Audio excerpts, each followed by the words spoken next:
سورۃ الحج۔ بسم اللہ الرحمن الرحیم۔ یا ایھا الناس اتقوا ربکم ان زلزلۃ الساعۃ شیء عظیم۔ یہ فزع الاکبر جس سے کہ ختم ہو رہی ہے سورہ انبیاء،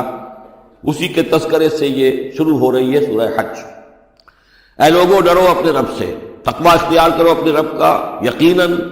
قیامت کا زلزلہ بہت بڑی شے ہوگا۔ یوم ترونہا، جس دن کہ تم اس کو دیکھو گے، تذہل کل مرضعۃ عما ارضعت، بھول جائے گی ہر دودھ پلانے والی جسے وہ دودھ پلاتی تھی۔ یعنی واقعہ یہ ہے کہ حیوانات میں جو بھی دودھ پلانے والا کوئی جانور بھی ہو تو اسے بھی اپنے بچوں کے ساتھ جو انس ہوتا ہے، اور خاص طور پر انسانوں میں پھر ماں کی محبت اور شفقت اور ممتا جو ہے وہ اپنی جان دینے کو تیار ہوتی ہے، اپنے بچے کی آنکھ نہیں آنے دیتی۔ لیکن وہ سخت ایسا دن ہوگا، ایسی سختی ہوگی کہ دودھ پلانے والیاں اپنے دودھ پیتے بچوں کو بھول جائیں گی۔ وَتَضَعُ كُلُّ ذَاتِ حَمْلٍ حَمْلَهَا، اور دہشت کا عالم یہ ہوگا کہ ہر حاملہ کا حمل گر جائے گا۔ وَتَرَى النَّاسَ سُكَارَىٰ، اور تم دیکھو گے لوگوں کو کہ جیسے نشے میں ہیں، اس طرح کی کیفیت ان پر طاری ہوگی، ایسے بے سدھ سے نظر آئیں گے جیسے کہ گویا کہ نشے میں، وَمَا هُم بِسُكَارَىٰ، حالانکہ وہ کسی نشے میں نہیں ہے، وَلَٰكِنَّ عَذَابَ اللَّهِ شَدِيدٌ، بلکہ اللہ کا عذاب بہت سخت ہے، اللہ کی طرف سے بڑی سخت یہ گھڑی آنے والی ہے جس سے کہ اللہ تعالیٰ اپنے مومن صادق بندوں کو بچا لے گا، جس کی صراحت ہے حدیث کے اندر۔ وَمِنَ النَّاسِ مَن يُجَادِلُ فِي اللَّهِ بِغَيْرِ عِلْمٍ، لوگوں میں سے ایسے بھی ہیں جو اللہ کے بارے میں جھگڑتے ہیں، اللہ کی آیات کے بارے میں جھگڑتے ہیں، قرآن مجید کے احکام کے بارے میں جھگڑتے ہیں، جبکہ حال یہ ہے بغیر علم، نہ ان کے پاس کوئی علم ہے۔ وَيَتَّبِعُ كُلَّ شَيْطَانٍ مَرِيدٍ، اور وہ پیروی کر رہے ہوتے ہیں، صاف نظر آتا ہے کہ ہر سرکش شیطان کی پیروی کر رہے ہیں، پیروی کر رہے ہیں۔ ان کے عمل کو دیکھو تو مغرب کی نقالی کر رہے ہیں، ان کی ہر ایک چیز کی جو ہے انہوں نے اپنی زندگی میں اختیار کی ہوئی ہے، پورا جو ہے مغربی ان کے اوپر تہذیب کا غلبہ ہے، ساری اقدار، لیکن باتیں بڑھائیں گے قرآن کی طرف سے اور حدیث کی طرف سے، اور انکار حدیث ہے اور فلاں یہ ہے، اور قرآن کا تو نتیجہ یہ نکلتا ہے، وہ نہیں نکلتا ہے، اور یہ اجتہاد کیا جانا چاہیے، اور قرآن مجید جو ہے یہ تو اب کتاب جو ہے موسیدہ ہو گئی ہے۔ یہ باتیں بھی کہی گئی ہیں کہ کوئی ایسا بھی ہمارا جو نظام ہونا چاہیے اجتہاد کا جو قرآن مجید کو بھی اوور رول کر سکے۔ یہ باقاعدہ رائے موجود ہے کہ قرآن مجید میں بھی جو صریح احکام آئے ہیں وہ بھی ایک خاص قوم کے لیے، خاص وقت کے لیے تھے، یہ ہمیشہ کے لیے نہیں ہے۔ تو بڑے بڑے دانشور، بڑے بڑے جو اسکالرز ہیں، بڑی بڑی ڈگریاں ان کے پاس ہیں، میک گل سے لے کر آئے ڈگریاں۔ ڈاکٹر فضل الرحمان صاحب آئے تھے تو میک گل سے ڈگری لے کر آئے تھے، جنہوں نے جو وحی کے بارے میں کہا تھا کہ یہ حضور کا بھی کلام کہا جا سکتا ہے، اس کو اللہ کا بھی کلام کہا جا سکتا ہے، باقی فرشتے کی کوئی حیثیت نہیں ہے۔ یہ ساری باتیں ڈاکٹر فضل الرحمان کہنے والے تھے۔ میک گل سے انہوں نے یہودیوں سے آ کر ڈگریاں حاصل کی تھی انہوں نے، اور انہوں نے جو بھی بہت سے اور دانشور بہت سے موجود ہیں اس وقت دنیا میں کہ جو ویسے سمجھے جاتے ہیں کہ بہت وہ اسلامی اسکالرز ہیں، ٹاپ کے اسکالرز ہیں، وائٹ ہاؤس میں بھی انہیں طلب کیا جاتا ہے۔ یہ جو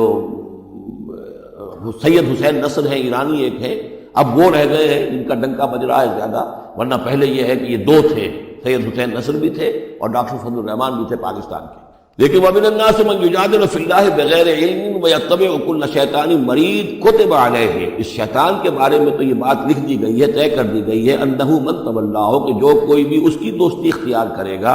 فَأَنَّهُ يُضِلُّهُ، تو وہ اسے گمراہ کر کے رہے گا، وَيَهْدِيهِ إِلَىٰ عَذَابِ السَّعِيرِ، اور پہنچا کر رہے گا اسے اس جلانے والے دوزخ کے عذاب میں۔ یا ایھا الناس، اے لوگو، ان کنتم فی ریب من البعث، اگر تمہیں کوئی شک ہے کہ کیسے دوبارہ زندہ ہو جائیں گے، کیسے اٹھا دے گا اللہ تعالیٰ، تو تمہیں اشکال پیدا ہوتا ہے تو جو ہم تمہیں ایک مثال سے سمجھاتے ہیں۔ فَإِنَّا خَلَقْنَاكُم مِّن تُرَابٍ، سوچو ہم نے تمہیں مٹی سے پیدا کیا، اس لیے کہ باپ کے بھی جسم میں اگر نطفہ بنا ہے، منی بنی ہے، کہاں سے بنی ہے؟ خیر غذا کہاں سے آئی تھی اس کی؟ ساری غذا تو مٹی سے آئی ہے، زمین سے ہے، وہ سب کچھ ہے۔ گوشت کھایا ہے تو بکری نے جو کہاں سے غذا لی تھی؟ زمین سے لی تھی۔ تو تمہاری جو تخلیق ہے سب کی ابتدا میں جو ہے وہ مٹی سے ہے، من تراب ثم من نطفۃ، پھر وہ نطفے کی ایک شکل بنی، ثم من علقۃ، پھر تم ایک علقہ کی شکل میں تھے۔ اس علقہ کے بارے میں بعد میں عرض کروں گا، ابھی میں اس کا کوئی ترجمہ نہیں کر رہا۔ اس کا ترجمہ عام طور پر جمع ہوا خون کیا جاتا ہے، یہ ترجمہ صحیح نہیں ہے۔ ثم من مضغۃ، پھر یہ کہ وہ ایک لوتھڑے کی طرح تھا، گوشت کا ایک لوتھڑا سا تھا، مخلقۃ وغیر مخلقۃ، پہلے اس پہ کوئی نشانات تھے ہی نہیں، پھر اس لوتھڑے کے اوپر نشانات آنے شروع ہوئے، معلوم ہوا کہ یہاں سے یہ بازو نکلیں گے، یہاں سے یہ ٹانگیں نکلیں گی، اسی کے اندر جو ہے یہ آثار شروع ہو گئے۔ لِنُبَيِّنَ لَكُمْ، تاکہ ہم تمہیں کھول کھول کر بیان کر دیں۔ یہ جو بھی سٹیجز ہیں، جو ایمبریونک جو سٹیجز ہیں، اس میں واقعہ یہ کہ اس کے بارے میں کیتھل مور کا میں قول آپ کو سنا چکا ہوں، جو تعارف قرآن کا میرا لیکچر تھا، کہ ان چیزوں کے بارے میں حیران اور ششدر ہیں جو اس وقت امبریولوجی کے سب سے بڑے ماہر ہیں، جن کی ٹیکسٹ بکس جو دنیا کے اندر سب سے زیادہ مستند مانی جاتی ہے، کہ ہم حیران ہیں کہ یہ ساری چیزیں قرآن مجید نے کیسے کہی ہیں، اور یہ بالکل ایگزیکٹ جو ہے تعبیر ہے ان سٹیجز کی کہ جو رحم مادر میں انسانی جنین جن سٹیجز سے گزرتا ہے اس کی اس سے زیادہ صحیح تعبیر ہو نہیں سکتی۔ وَنُقِرُّ فِي الْأَرْحَامِ مَا نَشَاءُ، یہی مضمون چونکہ دوبارہ پھر آئے گا سورہ مومنون کے پہلے رکوع میں، تو میں وہاں اس کے بارے میں تفصیل سے کروں گا۔ اور ہم ٹھہرائے رکھتے ہیں رحموں میں جو ہم چاہتے ہیں، یعنی رحم کے اندر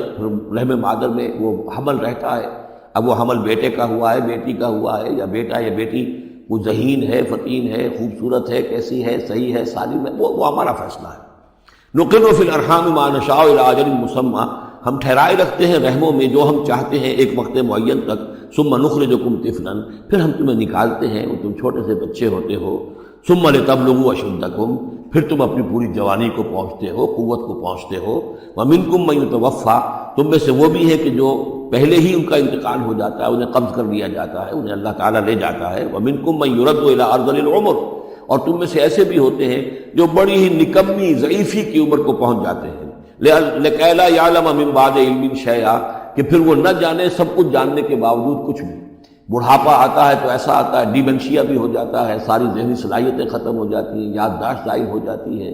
پھر بچپن کی عادتیں عود کر آتی ہیں، لکئی لا یعلم من بعد علم شیئا، پھر یہ صورت بھی ہو جاتی ہے۔ یہ ارذل العمر ہے جس سے کہ حضور صلی اللہ علیہ وسلم نے اللہ کی پناہ مانگی ہے کہ اللہ اس سے پہلے اٹھا لے، اس سے پہلے کہ انسان اس کیفیت میں آ جائے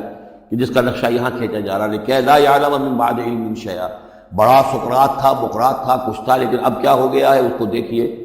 وَمِنْكُمْ مَنْ يُرَدُّ إِلَىٰ أَرْذَلِ الْعُمُرِ، ان کے لیے دعا کر لیجیے، اللہم اغفر لہ وارحمہ وادخلہ فی رحمتک وحاسبہ حسابا یسیرا۔ ان سے ایک بہت بڑی خطا ہوئی ہے، رجم کی سزا کے بارے میں میں سورہ نور میں عرض کروں گا، لیکن اللہ تعالیٰ تمام خطاؤں کو معاف فرمانے والا ہے۔ اللہم اغفر لہ وارحمہ وادخلہ فی رحمتک وحاسبہ حسابا یسیرا۔ اللہم نور مرقدہ واکرم منزلہ والحقہ بعبادک الصالحین، آمین یا رب العالمین۔ وَمِنْكُمْ مَنْ يُتَوَفَّى وَمِنْكُمْ مَنْ يُرَدُّ إِلَىٰ أَرْذَلِ الْعُمُرِ لِكَيْ لَا يَعْلَمَ مِنْ بَعْدِ عِلْمٍ شَيْئًا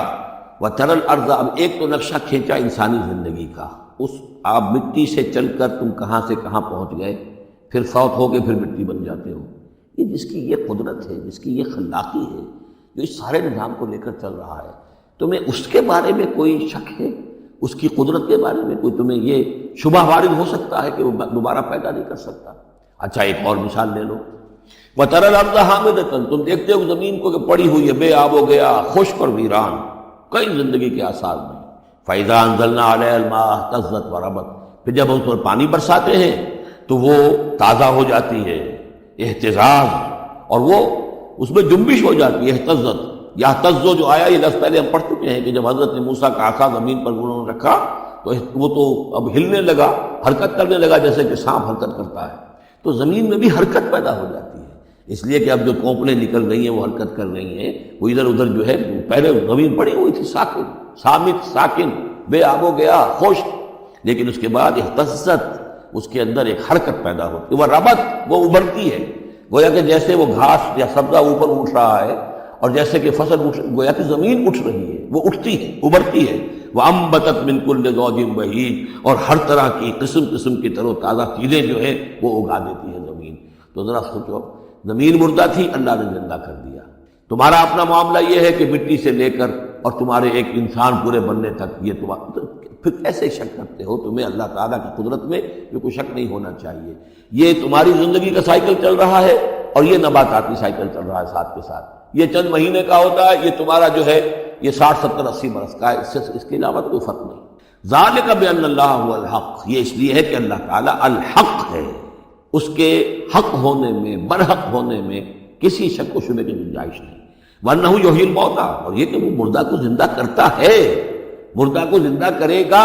زمین تمہارے سامنے مردہ پڑی ہوتی ہے اور زندہ ہو جاتی ہے۔ وَأَنَّهُ عَلَىٰ كُلِّ شَيْءٍ قَدِيرٌ، اور یہ کہ وہ تو ہر چیز پر قادر ہے۔ وَأَنَّ السَّاعَةَ آتِيَةٌ، اور یہ کہ قیامت آ کر رہنی ہے، لَا رَيْبَ فِيهَا، اس میں کسی شک و شبے کی گنجائش نہیں۔ وَأَنَّ اللَّهَ يَبْعَثُ مَن فِي الْقُبُورِ، اور یقیناً اللہ تعالیٰ اٹھائے گا ان کو جو قبروں کے اندر ہے، بعث بعد الموت ہو کر رہے گا۔